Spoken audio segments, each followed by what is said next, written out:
Can the executioner handle some bad young blood? I have to give the fans what they paid for, whether it's a one-sided or two-sided fight. And then there were 4. It's Bellator 54 this weekend. Google me, I got 7 first-round knockouts. And who would have thought an axe murderer had a friendly side? I can do good show for my guys. This is Fight Network's preview show. This is the real deal.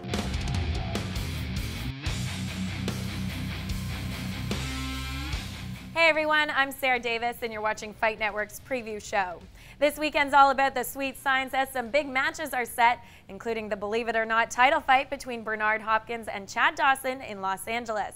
Boxing analyst Corey Erdman will break down the fights with me, and we're also previewing Bellator 54.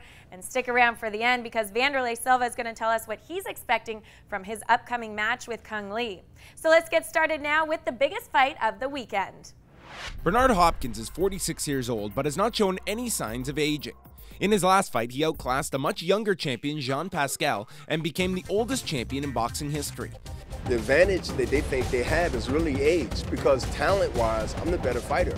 In the last 5 years, he has only lost 1 fight. However, he does handpick opponents and fights only once a year. Nevertheless, B-Hop has proven that his ring IQ is much bigger than all of the opponents he has faced. Still has the faster hands. He still dominates the center of the ring. He's still ripping Pavlikin combination and putting him on the defensive. Hopkins has the uncanny ability to provide an antidote to his opponent's skill set and the poise needed to execute his game plan inside of the ring. Well, how many Hopkins opponents have we seen befuddled by him? Hopkins has proven over the years that he is very difficult to look good against, let alone beat. In his last 3 outings, the champion has both physically and mentally battered his opponents. These are some real hard shots Hopkins is landing here. He does not have one-punch knockout power, but his cunning and ring generalship allows the executioner to wear down opponents. His tactics outside the ring have always proven to be an effective way of starting the fight early, getting inside of his opponent's head and forcing them out of their comfort zones. Many times, a fighter that faces the 46-year-old legend is beaten mentally before entering the ring. Now Hopkins is doing push-ups in the ring to try to embarrass his younger opponent. His fight with Chad Dawson will be no different. The trash talking has already begun, and his game plan to outbox and wear Dawson down will be the order of the day on October the 15th. Bad Chad Dawson has to be bad come October 15th, or he's going to be embarrassed. On the other side of the ring will stand one of the most underrated fighters today, the young southpaw Bad Chad Dawson. Over the last few years, Dawson has proven to be one of the top light heavyweights in the world. The southpaw is rugged when he needs to be and has the power and will to brawl, though he's most successful when relying on his boxing skills. So the bottom line is it's a big light heavyweight fight. Both guys land shots. Dawson grabs it home. The challenger has a nice mix of punches that he throws crisply, which he will need to use effectively if he wants to dethrone the champion. If he succumbs to the verbal lashings Hopkins delivers, he might end up like the executioner's previous victim, Jean Pascal, the only man to beat Dawson. I want to thank Bernard for finally taking the fight. October 15th, I'm going in. I'm not going in for a decision. I'm going in for a knockout. The best way for the former light heavyweight champion to emerge victorious is to ignore the trash talking outside of the ring and focus on B-Hop inside the ring. I'm a shark that smells blood. The knockout presents himself. I won't give him time to recover. Bad Chad has the type of pure boxing skills and work rate to make it a very difficult night for Hopkins. Like, he's already setting up fights for after this fight. There won't be any fights after this fight. This is retirement. Seriously, this is retirement. How long can the executioner buck the effects of age? Does the young Dawson have the ring smarts to compete with the master thinker? These questions will be answered when the oldest champion in boxing history gets ready to face an unheralded adversary hungry for the championship. 5-time champion and current WBC light heavyweight title holder, Bernard Hopkins has never been knocked out in 5 losses and has stopped more than half of his opponents. The only blemish on southpaw Chad Dawson's record is from a technical decision that went to Jean Pascal. This past May, Dawson bounced back from the loss with a unanimous decision over Adrian Diaconou. I've been in the ring with guys with experience. They said the same thing when I fought Tarver. He has so much experience. And I proved them wrong. So this is another opportunity for me to prove the critics, prove Bernard wrong, and prove just to shut everybody up and show everybody that I'm still the best light heavyweight in the world. And I'm not looking past Bernard. I know he's a great fighter. I'm not saying that I'm going there looking for the knockout, but it can't happen. critics have been doubting me for years now. They've been throwing me off, saying I'm not worthy of this, I'm not worthy of that. But on October 15th, I will prove to everybody that I'm the best light heavyweight in the world still, and Bernard can't touch me. He won't touch me, and I'm going to prove that.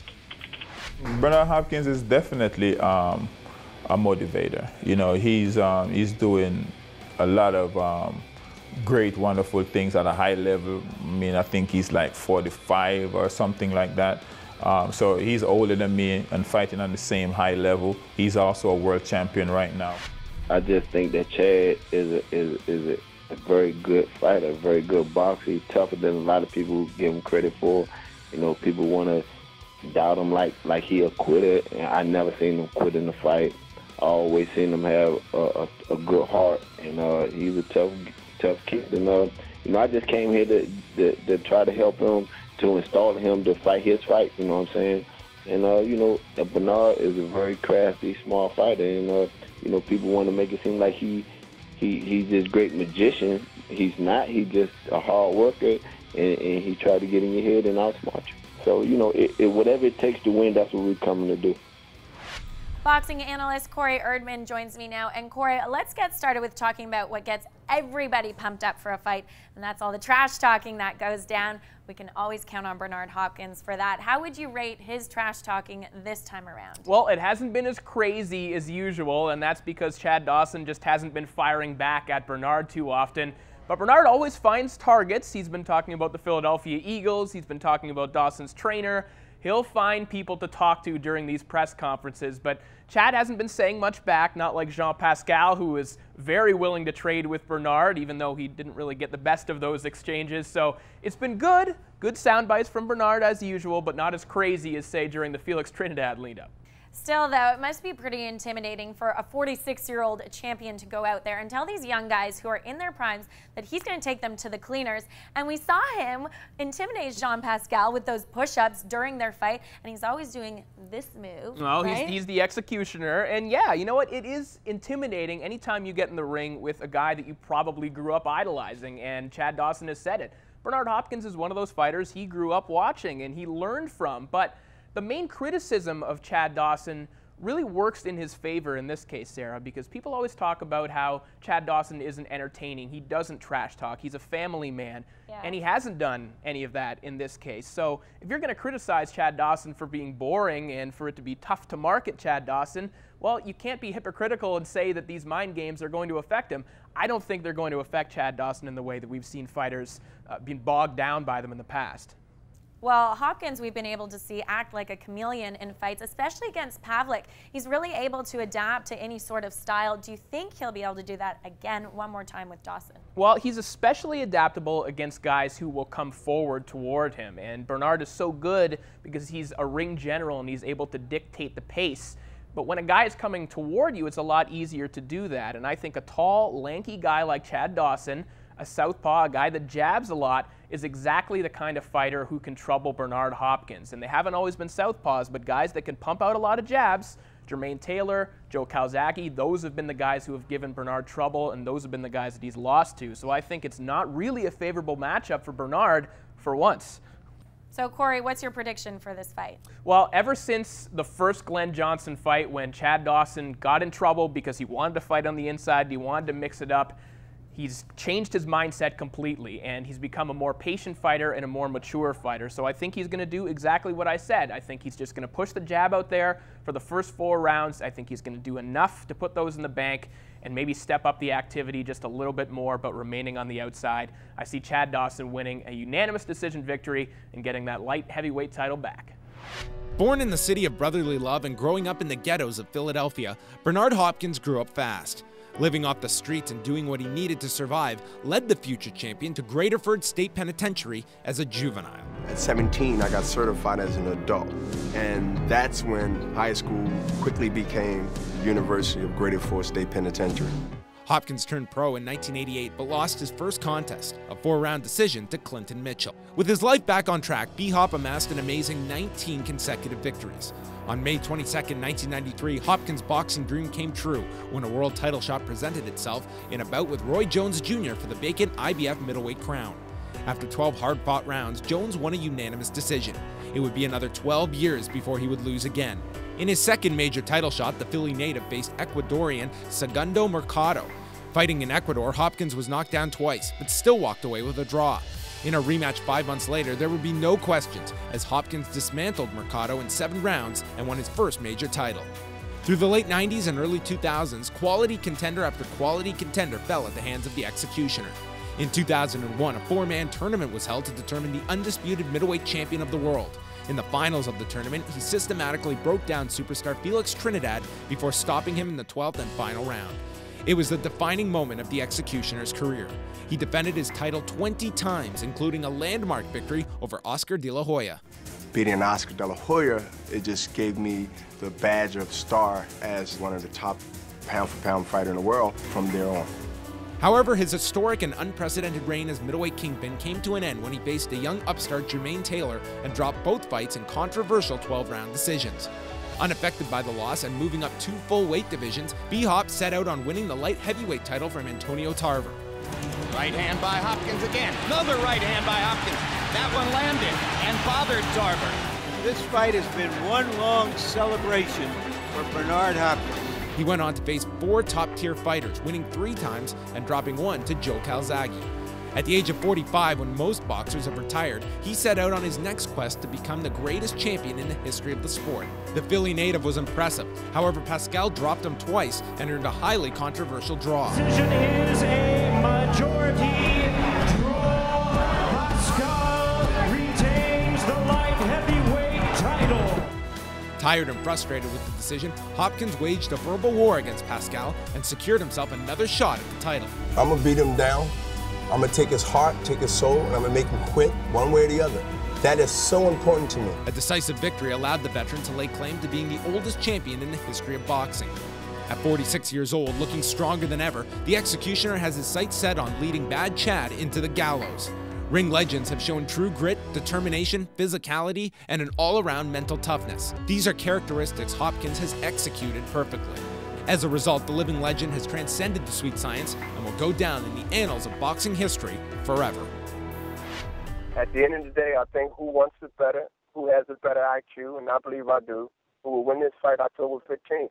It won't be easy because the young guy wants to prove that it's time for his chance. This is his second chance to prove that he's worthy of what everybody expects from him 2 years ago.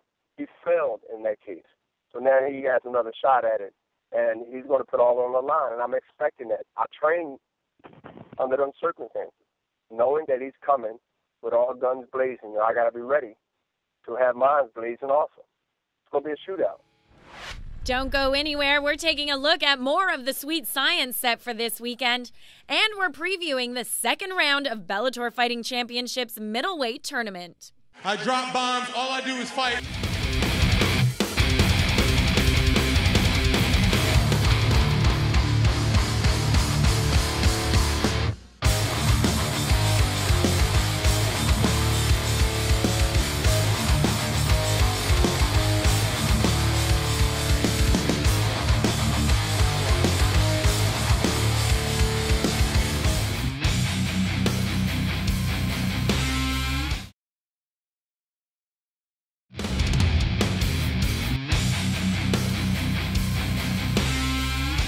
With Hopkins and Dawson fighting this weekend, you just know there has to be a solid co-main event. And starting off the night, it's a 10-year veteran against an up-and-coming pugilist. Kendall Holt has been busy over the last couple of years fighting for another shot at a championship. This Saturday night, Holt will attempt to bring his dreams of becoming a real champion closer to reality when he faces undefeated prospect Danny Garcia for the vacant WBO Intercontinental Light Welterweight title. Previously, Holt won the WBO Light Welterweight title and a rematch with Ricardo Torres. However, he lost his belt after only defending it once to pound-for-pound ranked Timothy Bradley. Rated R then lost yet another fight to hard-hitting Kaiser Mabuza. Following the setbacks, Holt has won 2 fights, knocking out both opponents before the 4th round. And now he's got Kendall Holt backed up in his own corner. I shouldn't say his own corner, but there's a knockdown. Garcia is an undefeated fighter, but like many boxers today, he has been groomed by his promoters and spoon-fed tailor-made competition. Rated R will be a huge step in competition for the highly touted prospect. However, most experts feel that Garcia will not be a threat against Holt. By Kendall Holt. Will Diaz clinch? He's in trouble, and the referee has seen enough. He does possess fairly well-rounded skills, but will need to have the fight of his life if he wants to emerge triumphant. On Saturday night, the world will watch as one of these two fighters will try to pave their way to a major title and a potential shot at stardom. Former WBO light welterweight champion Kendall Holt has gone 2-2 in his last 4 fights, and it's been more than 6 years since he first held the WBO Intercontinental light welterweight belt. Holt will look to get it back when he takes on undefeated Danny Garcia. Garcia has knocked out 14 of his 21 opponents and is coming off a unanimous decision over Nate Campbell in April. Just 4 fighters remain in Bellator Fighting Championships middleweight tournament, and the promotion's 54th installment this weekend will determine which 2 will battle for tournament gold. A bantamweight and lightweight bout are also featured on the main card, and it's all set to go down in Atlantic City, New Jersey. With lightweight champion Eddie Alvarez pulling out of his main event title defense against Season 4 lightweight tournament winner Michael Chandler, the middleweight semifinals take center stage. Season 2 middleweight tournament winner Alexander Shlemenko draws explosive Strikeforce veteran Brian Rogers. The 27-year-old Russian proved once again why he's considered a heavy favorite in the tournament, flashing his submission skills in his last fight against Dream veteran Zel Gelisic. Do not believe it! A submission finish just like that for Alexander Shlemenko. I'm 27 years old right now, and I started training mixed martial arts when I graduated college about the summer of '06. I knew I had the potential to compete with the best in the world and win at it. Athletics doesn't build character, it reveals character. His opponent, former Walsh University linebacker Brian Rogers, turned some heads in his Bellator debut, dismantling tough alum Victor O'Donnell in 1 minute and 56 seconds. The end could be there, and that is it! Just like that, cool as you like on the finish by Brian Rogers. Fans can expect an all-out war between 2 185-pounders who aren't afraid to engage in a stand-up battle. Shlemenko is the most experienced competitor in the tournament, with 48 fights under his belt, and he is comfortable anywhere the fight goes. Rogers will likely rely on his wrestling and look to get this fight against the cage, where he can utilize his patented clinch and ground-and-pound attack. If I get my strikes off, you're not going to withstand that. If you plant your feet, you get lazy, I'm going to launch myself, and I'm coming for your chin. Season 2 middleweight tournament finalist Brian Baker is paired up with WAN Fight Team member Vitor Viana.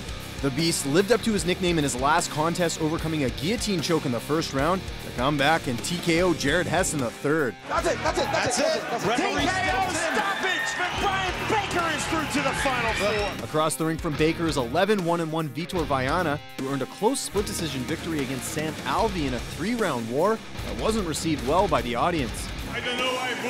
I come to fight. I know I do my best. I know. This matchup is a classic striker versus grappler match, with Baker aiming to keep this fight on the feet and go for the knockout, while the second-degree Brazilian Jiu-Jitsu black belt will look to get this fight to the canvas and go for the submission. 2 times world champion Jiu-Jitsu. I have 300 fights against the best guys in the sport. Yeah, Bellator champion is important for me because, man, you're making me famous. The middleweight tournament action continues this Saturday night at the Boardwalk Hall in Atlantic City, New Jersey. After the break, Robin Black is going one-on-one with the Axe Murderer. And every fight with one guy can have his style. This segment on the Fight Network is brought to you by The Ballroom, downtown Toronto's newest interactive entertainment center.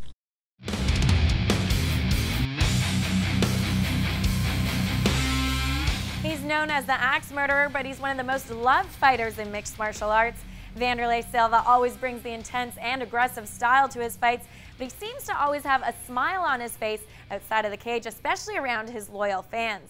Robin Black recently caught up with him to chat about his upcoming fight with Kung Lee at UFC 139. Robin Black here for Fight Network with the Axe Murderer Wanderlei Silva at Markham Popeyes. Do you, Wanderlei, enjoy coming out, meeting the fans, signing autographs? Yeah, I love to have this contact with the guys. You look at the line, it's unbelievable.